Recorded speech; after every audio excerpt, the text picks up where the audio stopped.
Okay, everyone, we are trying something different today. I just got the Cardo Edge,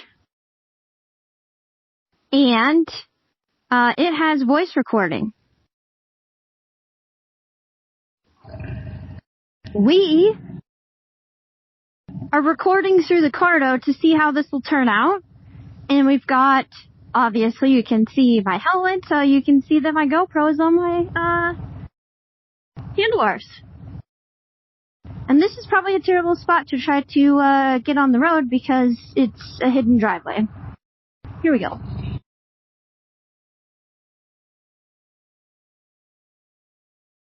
So I need to run an errand and get some stuff from Target. So we're headed to Target.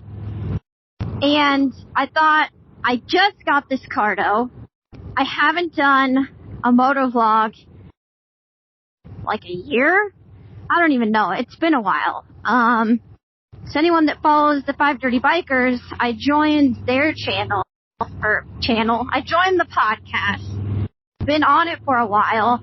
And kind of because of that and just like riding with Jared instead of riding by myself, I just haven't done any motovlogs. And I know it kind of sucks you can't see my eyes, but I also recently had eye surgery, so laser eye surgery, so I don't have to wear glasses anymore, which is stellar. But I am supposed to keep my eyes covered when I ride the bike, so I can't like ride with the visor open so that you can see my face. And I use the tinted shield because it blocks more of the sun. So that's that.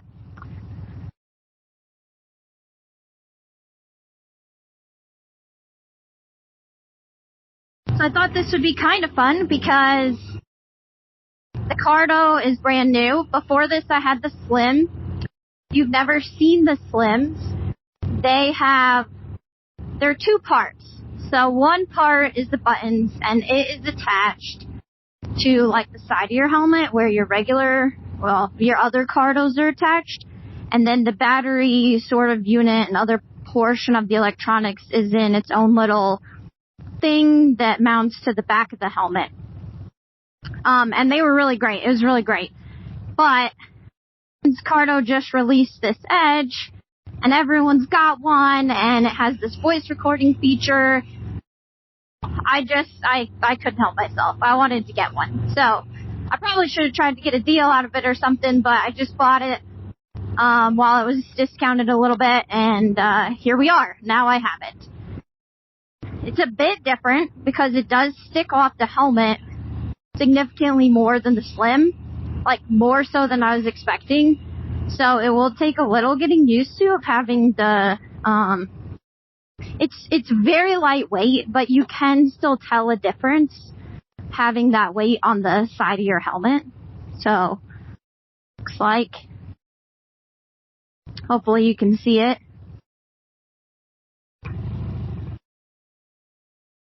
Oh, the other cool thing that I have going on is I bought Legend suspensions. I've actually had the front suspension sitting in my garage for ever. I bought it a long time ago and just didn't get the chance to install it. We didn't have the parts, and I was on the fence about whether or not we were going to do it at home or pay the dealership to do it. So they just sat and sat and sat. And so finally, Jared and I said, to hell with this. Jared ordered all the parts and charged me for them, which is nice.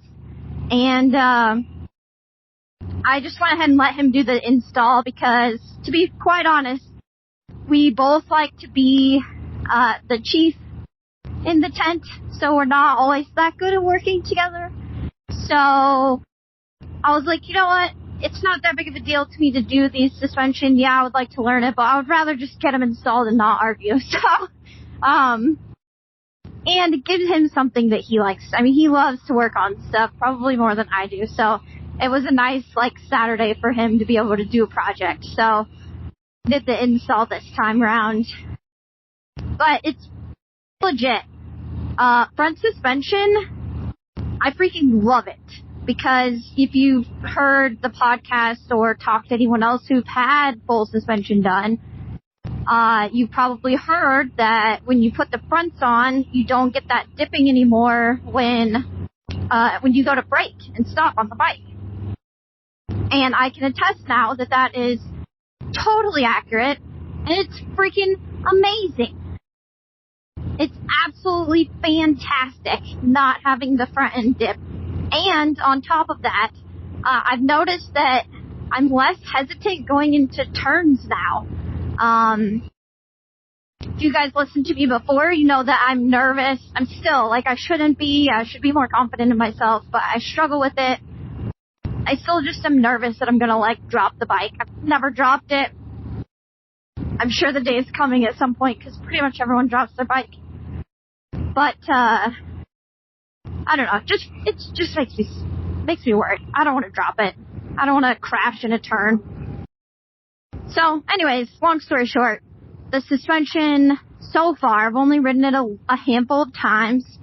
It is making me feel way more comfortable when I lean into turns. I feel like I get better handling. So that's pretty cool. So, all in all, this season of riding has been shit because we've had so much rain in Kentucky. I love the rain. Keeps everything green and happy. But if it's just storming every time you're going to go riding, it just sucks. You don't want to go out in that. So we have not ridden much at all this year. And I don't know, it just sucks. I miss riding on the weekends.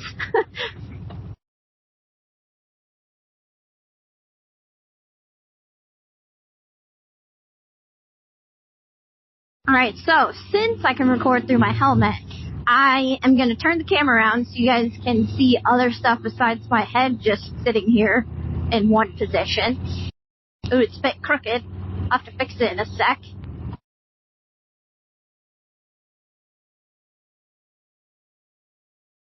And this view will be different, I suppose, too, because I lean my bike probably more than my head while I'm riding, so I don't know how weird that'll be.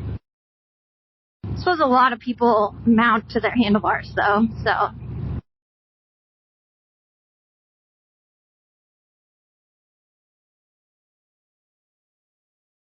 There was one time where I had my camera on my handlebars, and I was just filming the scenery because it was pretty. Went to adjust the camera, and the whole, like, arm that it's on just popped right off. I was like, what to do? Because I don't have super easy way to be, like, trying to tuck my camera somewhere while riding, so that was fun.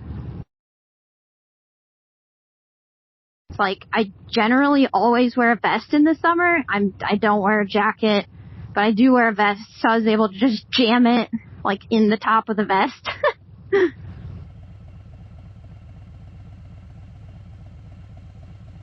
Yeah, so one thing I'll have to figure out and learn is if the Cardo lets you, like, so Cardo has built-in features where you can do, like, voice commands, but I haven't really read through the manual to see if that's possible with voice recording. So I have no idea if I can be like, hey, Cardo, turn on voice recording. And hopefully it's recording still right now, because when I tested it for like 2 seconds the other day, it worked. But obviously I'm not holding my phone. It's in my pocket, and that's where the recording happens. So, I don't know. This will be interesting. And I have no idea how much memory it takes up, but we'll see. I'll have to ask my eye doctor about the riding and stuff again, because most of the time people get LASIK. LASIK is where they make like a little flap and then reshape your eye and then put the flap down. It heals. And technically, there is a risk that you could dislodge that flap. So they don't like if you were in the Air Force or skydiving a lot, or, you know, did a lot of crazy activities like that, then they generally don't recommend that you do LASIK, because that flap, like I said, it can become unstable. It's rare, but it can. So my eyes started out as LASIK, but then it didn't work out. I have what's called an adhesion, which means that my eyes just didn't make the flap. Like, the tissue that usually lifts up was very secure to my eye. So I had what's called ASA. It stands for, but it's similar. If you Google it, it's ASA, or people also call it PRK, and that is where they actually, like, remove the top layer of tissue entirely, and then reshape your eye, and then the tissue grows back. So I think, like, usually if you are one of those high-risk candidates, so you're, you know, skydiving, whatever, that kind of stuff, then they're going to, I can't remember if this is the term, we'll see what happens. Then they are to recommend that you do ASA or PRK, because there's no flaps, so you don't have to worry about it. Now, I had, basically, I had one eye that had the LASIK. Like, we were able to do the LASIK, and it corrected the vision most of the way. But, like, they were able to address it and whatnot. But then the other eye, we tried to make flap, let the flap heal, and then went in and did it the other version. So I'm curious if that kind of negates the fear of the flap recreating or dislodging or whatever, because all that tissue just, like, grew back. So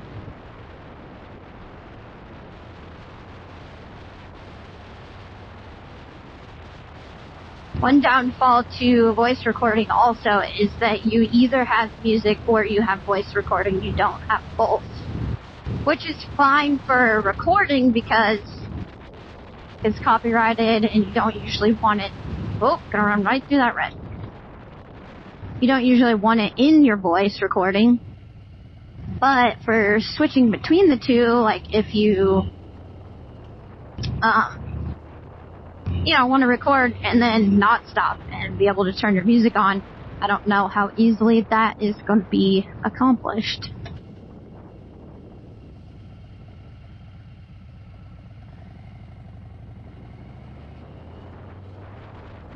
But if this works good, if the voice quality is decent, then pretty handy, because GoPros have to have a little adapter thing so you can plug a mic in, and you have all this stuff that you have to do, and then extra cable nonsense that you have to hook into your helmet, and it is not ideal. It's a pain. It leaves you with, like, all this crap hanging off of your helmet, and it just sucks.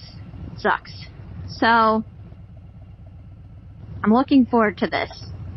Should be a good thing.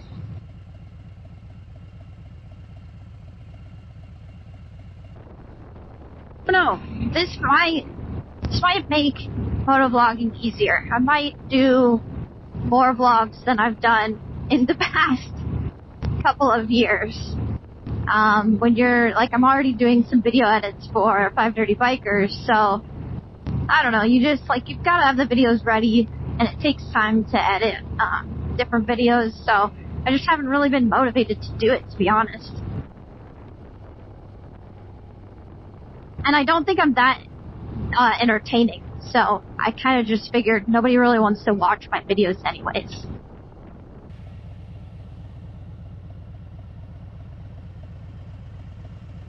Get through this light, and then we will have made it to Target. So I'll be able to, I guess, see if the audio recorded, and hopefully it did, otherwise I'm talking for nothing.